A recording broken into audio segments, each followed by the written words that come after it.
আসসালামু আলাইকুম। আজকে আমি এমন একটা বিষয় নিয়ে কথা বলবো যেটা অনেক স্বামী মনে মনে সেই বিষয়ে কষ্ট পেয়ে চুপচাপ থাকেন। আর সেটা হলো স্ত্রী মা হয়ে যাওয়ার পর অনেক সময় স্বামীর যত্ন খেয়াল নেওয়ার কথা ভুলে যান বা সেই অনুভূতিগুলো যেন হারিয়ে যায়।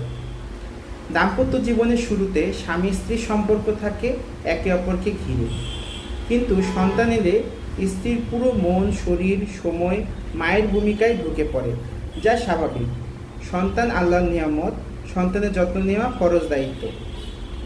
কিন্তু সেই দায়িত্ব পালন করতে গিয়ে যদি স্বামীকে ভুলে যাওয়া হয়, অবহেলা করা হয়, তাহলে সম্পর্কের ভিত দুর্বল হয়ে যায়।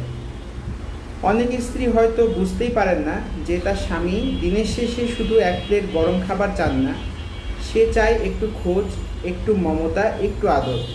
সে চায় কেউ জিজ্ঞাসা করুক, আজকের দিনটা তোমার কেমন গেল।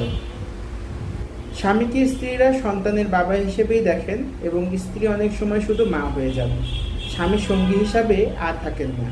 তাতে এক সময় সংসারে দূরত্ব তৈরি হয়, যা সন্তানও টের পায়। আমি বলছি না মায়েরা কষ্ট করেন না, অবশ্যই করেন।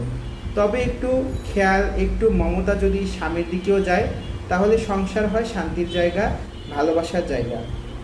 ভালোবাসা তখনই টিকে থাকে যখন দায়িত্বের সাথে সাথে যোগ থাকে সম্পর্কের অনুভব।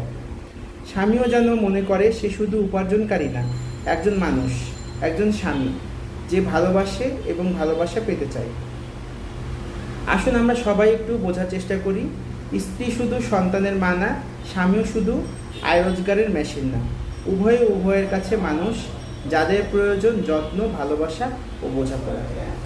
আপনি যদি এই কথাগুলোর সাথে একমত হন, তাহলে শেয়ার করুন যেন আরও পরিবার বোঝে একসাথে থাকার মানে একে অপরকে দেখা, শোনা, অনুভব করা।